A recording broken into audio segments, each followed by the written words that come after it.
So നമ്മൾ 5th മോഡ്യൂളിൽ measures of central tendency ആണ് കഴിഞ്ഞത്. അപ്പോൾ മെഷേഴ്സ് ഓഫ് സെൻട്രൽ ടെൻഡൻസിയിൽ what is mean, what is median, what is mode, what is harmonic mean, what is geometric mean, ഇതൊക്കെ തന്നെ എങ്ങനെ നമുക്ക് ഈ മെഷേഴ്സ് കാൽക്കുലേറ്റ് ചെയ്യാം ഇൻഡിവിജ്വൽ സീരീസിൽ, ഡിസ്ക്രീറ്റിൽ, കണ്ടിന്യൂസിൽ. പിന്നെ ഇത് ഓരോന്നിൻ്റെയും മെറിറ്റ്സ് ആൻഡ് ഡിമെറിറ്റ്സ്, പിന്നെ comparison, relationship between mean, median, mode, ഇതൊക്കെയാണ് നമ്മൾ ഓൾറെഡി മെഷേഴ്സ് ഓഫ് സെൻട്രൽ ടെൻഡൻസിയിൽ നോക്കിയത്.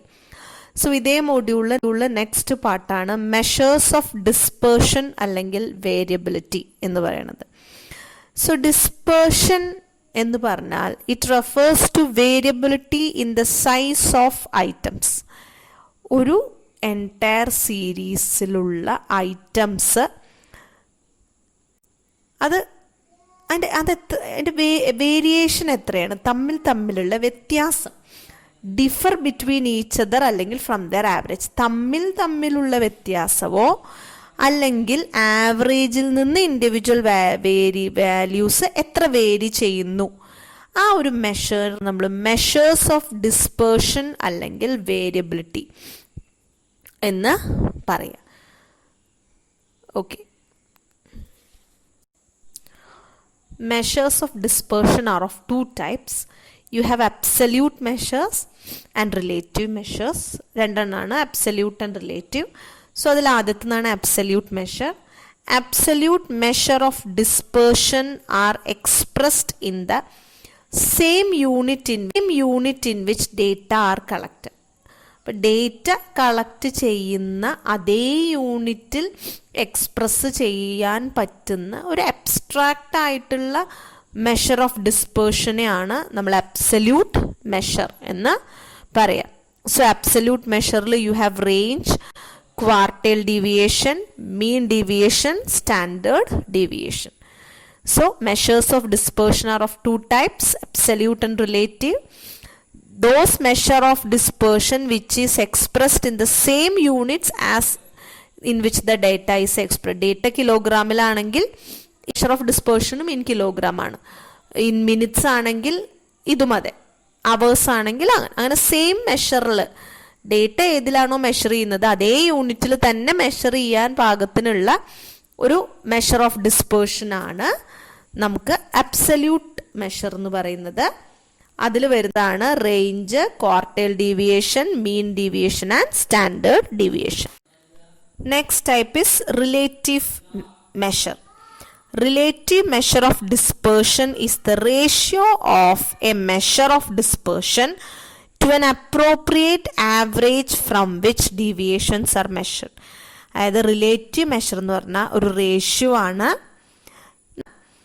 നമ്മൾ ഈ റേഞ്ച് അല്ലെങ്കിൽ ക്വാർട്ടൈൽ ഡീവിയേഷൻ അല്ലെങ്കിൽ മീൻ ഡീവിയേഷൻ അല്ലെങ്കിൽ സ്റ്റാൻഡേർഡ് ഡീവിയേഷൻ, ഈ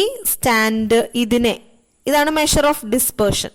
ഇതിനെ ഏതൊരു ആവറേജിൽ നിന്നാണ്, അതായത് മീനിൽ നിന്നാണോ, മോഡിൽ നിന്നാണോ, മീഡിയനിൽ നിന്നാണോ, ഏതിൻ്റെ ഡീവിയേഷൻ ആണ് നമ്മൾ കണ്ടുപിടിച്ചിട്ടുള്ളതെങ്കിൽ ഇതുമായി ഡിവൈഡ് ചെയ്ത് കിട്ടുന്ന റേഷ്യോനെയാണ് നമ്മൾ റിലേറ്റീവ് മെഷർ എന്ന് പറയുക. അതിനെ കോഎഫിഷ്യന്റ് ഓഫ് ഡിസ്പേർഷൻ എന്ന് പറയും. ഇപ്പോൾ കോഎഫിഷ്യന്റ് ഓഫ് റേഞ്ച് ഉണ്ട്. കോഎഫിഷ്യന്റ് ഓഫ് റേഞ്ച് എന്ന് പറഞ്ഞാൽ റേഞ്ച് ഡിവൈഡഡ് ബൈ, നമ്മൾ ആ റേഞ്ച് കാൽക്കുലേറ്റ് ചെയ്യാൻ whether it is calculated from mean ആണോ മീഡിയൻ ആണോ. ആണെങ്കിൽ range divided by mean, median ആണെങ്കിൽ റേഞ്ച് ഡിവൈഡഡ് ബൈ മീഡിയൻ. അതാണ് കോഎഫിഷ്യന്റ് ഓഫ് റേഞ്ച്. അതുപോലെ coefficient of quartile deviation, coefficient of mean deviation and coefficient of variation. അപ്പോൾ ഇതിനെ നമ്മൾ relative measures എന്ന് പറയും. റേഷ്യോ ആണ് measures of dispersion divided by appropriate average from which this measures of deviation or dispersion was calculated. So അതിനെയാണ് നമ്മൾ relative measures എന്ന് പറയുന്നത്. So next is range. അപ്പം നമ്മൾ ആദ്യത്തെ അബ്സല്യൂട്ട് മെഷർ ഓഫ് ഡിസ്പേർഷൻ നോക്കുകയാണ്. Range is the difference between highest and lowest value in A series. ഒരു series ആണ്. ആ സീരീസിൽ നമ്മൾ ഹയസ്റ്റ് വാല്യൂവിൽ നിന്ന് ലോവസ്റ്റ് വാല്യൂ മൈനസ് ചെയ്ത് കഴിഞ്ഞാൽ കിട്ടുന്നതാണ് റേഞ്ച്. കോഎഫിഷ്യന്റ് ഓഫ് റേഞ്ച് എന്ന് പറഞ്ഞു കഴിഞ്ഞാൽ h minus l by h plus l. അതാണ് കോഎഫിഷ്യന്റ് ഓഫ് റേഞ്ച് എന്ന് പറയുന്നത്. സോ അതാണ് റേഞ്ച്. അപ്പം ആദ്യത്തേതാണ് ഇനി റേഞ്ച് ഇൻ ഇൻഡിവിജ്വൽ സീരീസ്. അപ്പോൾ ഇവിടെ നോക്കൂ, റേഞ്ചും കോഎഫിഷ്യന്റ് ഓഫ് റേഞ്ചും ഇൻഡിവിജ്വൽ സീരീസിൽ എങ്ങനെയാണ് കണ്ടുപിടിക്കുക എന്നാണ്. 25, 32, 85, 32, 42, 10 അങ്ങനെ ഒരു സീരീസ് തന്നിട്ടുണ്ട്. സോ ഹയസ്റ്റ് വാല്യൂ 85ഉം ലോവസ്റ്റ് വാല്യൂ 10ഉം ആണ്. So range is 85 minus 10, 75. Coefficient of range എന്ന് പറഞ്ഞാൽ highest value minus lowest value divided by highest value plus lowest value ആണ്. അത് കാൽക്കുലേറ്റ് ചെയ്യുമ്പോൾ 0.79 കിട്ടും. അപ്പം അത് വളരെ സിമ്പിളാണ്. ഒരു സീരീസ് തരികയാണ്, എത്രത്തോളം വ്യത്യാസമുണ്ട് ആ സീരീസിലെ ഓരോ ഐറ്റംസും തമ്മിൽ എന്ന് കാണണമെന്ന ഏറ്റവും സിമ്പിൾ മെഷർ ഓഫ് ഡിസ്പേർഷൻ ആണ് റേഞ്ച് എന്ന് പറഞ്ഞാൽ. സോ ഹയസ്റ്റ് മൈനസ് ലോവസ്റ്റ് ആണ് range. So highest minus lowest divided by highest plus lowest ആണ് coefficient of range. In case of individual സീരീസിൽ വളരെ സിമ്പിളാണ്. വലിയ വാല്യൂയും ചെറിയ വാല്യൂയും കണ്ടുപിടിച്ച് സബ്ട്രാക്ട് ചെയ്യുക, ആഡ് ചെയ്യുക. Second range in frequency distribution. അതിൽ തന്നെ ഡിസ്ക്രീറ്റ് സീരീസ് ആണ്. അപ്പോൾ നോക്കൂ, ഇവിടെ find range and coefficient of range എന്നാണ്. വേജും തന്നിട്ടുണ്ട്, നമ്പർ ഓഫ് എംപ്ലോയീസ് എന്ന് വെച്ചാൽ എക്സും എഫും ആണ്. അപ്പോൾ ഇവിടെ ഒരു കാര്യം ശ്രദ്ധിക്കേണ്ടത്, നമ്മൾ റേഞ്ച് കണ്ടുപിടിക്കാൻ സത്യത്തിൽ നമുക്ക് ഫ്രീക്വൻസിയുടെ ആവശ്യമില്ല. നമുക്ക് എക്സ് വാല്യൂ മാത്രം കിട്ടിയാൽ മതി. എക്സ് അതാണല്ലോ, വേരിയേഷൻ ആണല്ലോ. സോ എക്സ് വാല്യൂ അതിൻ്റെ ആവറേജിൽ നിന്നോ അല്ലെങ്കിൽ തമ്മിൽ എത്ര വേരിയേഷൻ ഉണ്ട് എന്നാണല്ലോ നമ്മൾ ഡിസ്പേർഷനിൽ കാണുന്നത്. അപ്പോൾ ഇവിടെ നോക്കൂ, റേഞ്ച് എന്ന് പറഞ്ഞു കഴിഞ്ഞാൽ നമ്മൾ നമ്പർ ഓഫ് എംപ്ലോയീസ് അവിടെ തന്നിട്ടുണ്ടാവും, പക്ഷേ you don't have to get confused. അതവിടെ അതിൻ്റെ ആവശ്യം അവിടെ ഇല്ല. h മൈനസ് എൽ തന്നെയാണ്. അപ്പോൾ ഇവിടെ വേജ് അല്ലെങ്കിൽ എക്സ് ഏറ്റവും വലുത് 25ഉം ഏറ്റവും ചെറുത് 10ഉം ആണ്. So 25 minus 10, so it is 50. ഇനി കോഎഫിഷ്യന്റ് ഓഫ് റേഞ്ച് എന്ന് പറഞ്ഞാൽ h minus L by h plus L ആണ്.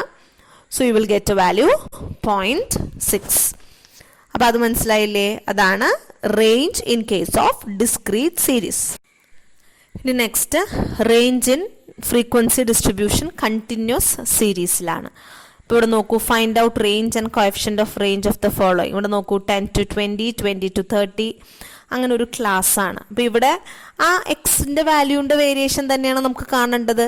അപ്പോൾ ഏറ്റവും വലിയ ക്ലാസ് ഏതാ? 50 to 60. അതിൽ തന്നെ ഏറ്റവും വലിയ വാല്യൂ ഏതാ? 60. മൈനസ് ഏറ്റവും ചെറിയ ക്ലാസ് ഏതാ? 10 to 20. അതിൽ തന്നെ ചെറിയ വാല്യൂ ഏതാ? 10. സോ 60 മൈനസ് 10 ആണ് റേഞ്ച്. കോഎഫിഷ്യന്റ് ഓഫ് റേഞ്ച് എന്ന് പറഞ്ഞാൽ 60 മൈനസ് 10 ബൈ 60 പ്ലസ് 10. സോ അതാണ് frequency distribution in case of continuous series. ഇനി ഒരു എക്സാമ്പിളും കൂടി ഫ്രീക്വൻസി ഡിസ്ട്രിബ്യൂഷൻ കണ്ടിന്യൂസ് സീരീസിൻ്റെ ആണ്. ഇപ്പോൾ ഇവിടെ നോക്കൂ, 20 to 29, 30 to 39. അപ്പോൾ ഇവിടുത്തെ ആ ക്ലാസ്സസ് നോക്കൂ, അവിടെ നമുക്കിപ്പോൾ ഏറ്റവും ചെറിയ വാല്യൂ 20ഉം ഏറ്റവും വലിയ വാല്യൂ 69ഉം ആണ്. പക്ഷെ ക്ലാസ് നോക്കൂ, കണ്ടിന്യൂസ് അല്ല. 29 കഴിഞ്ഞ പിന്നെ 30 ആണ്. അപ്പോൾ നമ്മൾ അതിനെ എന്ത് ചെയ്യണം? ആദ്യം കണ്ടിന്യൂസ് ക്ലാസ് ആക്കിയിട്ട് എഴുതണം.